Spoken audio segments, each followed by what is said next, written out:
getting so sick of my parents telling me how wasteful I am with my money, right? Because they're the ones who spent over $100,000 on my education. Yeah. At a Catholic school, too. And I stand before you, a slut who can't multiply. And that's pretty fucking wasteful, Mum and Dad. Yeah, you agree? I'll tell you what. I was raised very Catholic. In primary school, I had to go to church twice every single week. Yeah, that is way too much wine for a child, right? I was pissed the whole time. I still do remember a lot of the Bible stories, though. Like my favourite one, the Virgin Mary. She's fucking awesome. She gave birth to Jesus. How good. She got pregnant, of course, not from having sex, but it was because an angel put the baby into her womb, right? That's the story. There's over 1 billion people on Earth who believe that story, which I think is so cool. No, I honestly do. I just think it's fucking unfair. Not one person believes that's the same way I got chlamydia. So dirty fucking angels. Not one person at that clinic believed in the immaculate infection. What the fuck is wrong with doctors these days? Bloody hell. I tell you what, I actually really love dating apps, which is controversial, but I like them because they let you meet people who in the past you ordinarily would never ever have met. Like I once went out with a surgeon. I failed bike ed, but I went out with a surgeon, right? And everyone was like, "Oh, Sonia, smart. You're going out with a surgeon because I bet he's got a lot of money." I'm like, "No, I'm going out with a surgeon because I bet he knows where the clit is." And he did, so good on me, you know, like he knew exactly where. That's why I don't like that joke about men, how like men don't know where the clitoris is, men can't find the clitoris. They can, provided they have minimum 12 years medical training. That's all it takes, right? Very, very easy. I'll tell you what, I've had such an insanely different life from my mother. Like my mum, she grew up in this tiny little town in Italy. She met my father, moved all the way to Australia for him. I once broke up with a guy because he lives in fucking Coburg. Like, I live in Brunswick. You know, like,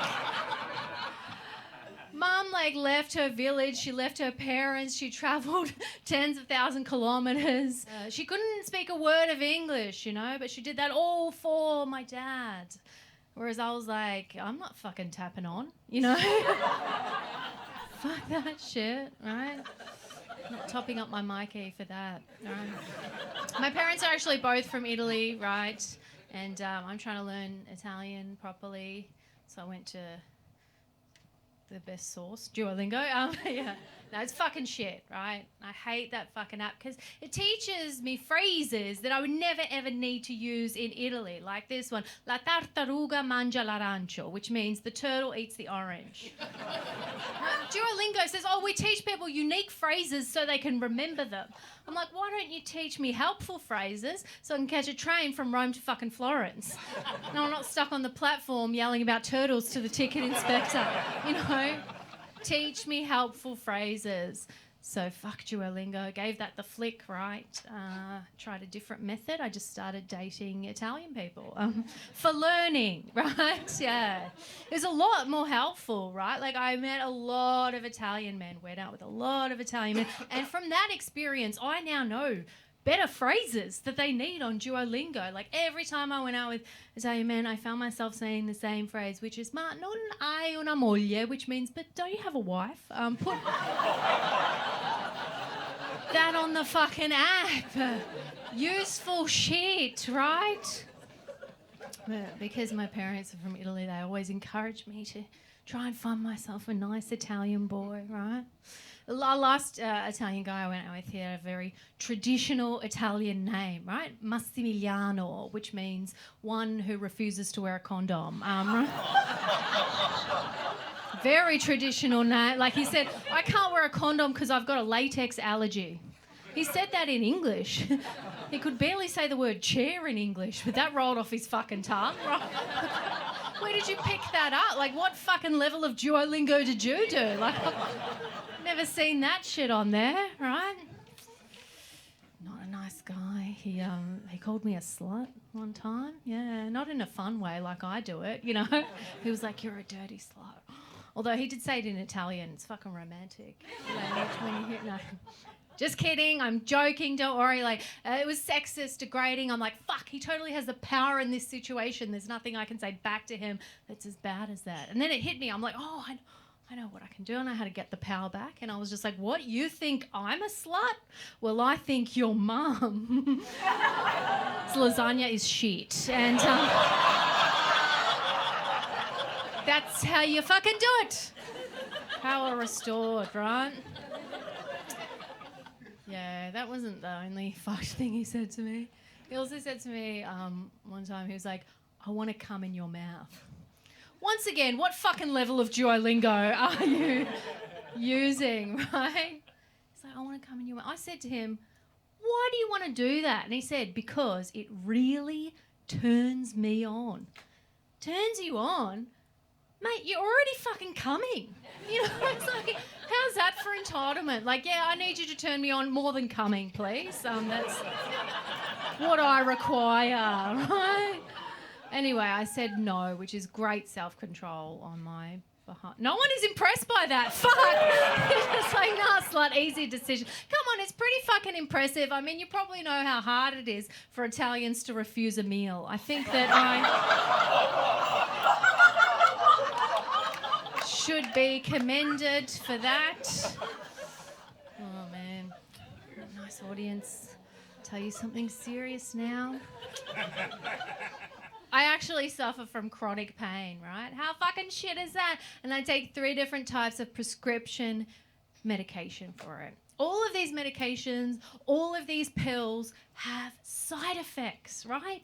So they're all fixing something, but at the same time, they're totally ruining something else. You know, I'm starting to get the feeling they were all invented by an old Italian landlord. You know, it's like, oh, that's great, Gino, you fixed the shower head, but now I get electrocuted every time I flush the toilet. You know, I don't think you went to TAFE. Like, yeah, you know these landlords? Yeah, you're jack of all trades, master of not complying with the Australian building codes, you know? That's the worst thing about pills, medication, all the side effects, right? That's why they said we couldn't have the male contraceptive pill, remember? They, like, tested it out. They're like, there was too many side effects. They're like, nah, a man cried. Can't use that, you know. Get it off the shelves, right? Don't worry, things are looking up. I read this article recently about a new male contraceptive pill that they're testing. It's got fuck all side effects. Could be on the shelf soon. I'm excited because, like, I am 40, but it would get me back into nightclubs every weekend, just spiking every dude's drink, you know? It's ethical drink spiking, you know? That's what that is. Finally get me to the gym every morning, just double dropping them in the protein shakes, you know? Oh, I've got a lot of great ideas. Vasectomy gun? Like, yeah. No? Okay. They hated that on Shark Tank too. I am 40. I turned 40 in February. RIP 30s. I did love my 30s, but they were also a bit of a shock. I think the most shocking part of being in my 30s was that I thought by that stage in my life I was going to be able to afford way more fucking cocktails, right? I grew up watching the show Sex and the City. That show fucking lied to me. Those women were in their 30s and they were always in bars saying shit like 3 Cosmopolitans, please. Whereas I hit my 30s and I was always in bars saying shit like, fuck, I need to transfer some cash, right? It's a very different situation. But my friend wanted to treat me on one of my birthdays. She's like, let's go out and find a cocktail bar we can afford, you know? And so there we were, sipping our expensive drinks, and the table next to us was completely empty. No one was sitting there because they had left, and they had left 2 3/4 full cocktails. Okay, all the tight asses know exactly where this is going. Of course we drank that shit. You know, a bargain's a bargain, right? I hope you agree with me, because some people are told about this afterwards. They were like, Sonia, you drank a stranger's leftovers? That is disgusting. I'm like, I'm sorry, I think people leaving 2 3/4 full $28 cocktails is way more disgusting, right? Right? Yeah, I mean, because who the fuck does that? You know, the answer is no one, because they hadn't actually left. They were just standing chatting to some friends. And then they turned around, horrified to see us fucking engulfing that chair. We were just like, woo, we're Sex and the City. Yeah, tight asses in Thomastown, you know. Happy 39th birthday to me, you know. Cocktails are fucking expensive, aren't they? Maybe things were better back in the old days. It was cheap. You know, hear those old people always going on about the old days? They're always saying shit like, oh, everything was better back in the day, back when kids were kids and men were men and women were silent. Fuck, sounds great. You know, I don't want to be here doing this. I want to be at home churning butter. I'm just waiting for my husband/cousin to get home so I can just serve him his bowl of butter, you know? Can't do that anymore.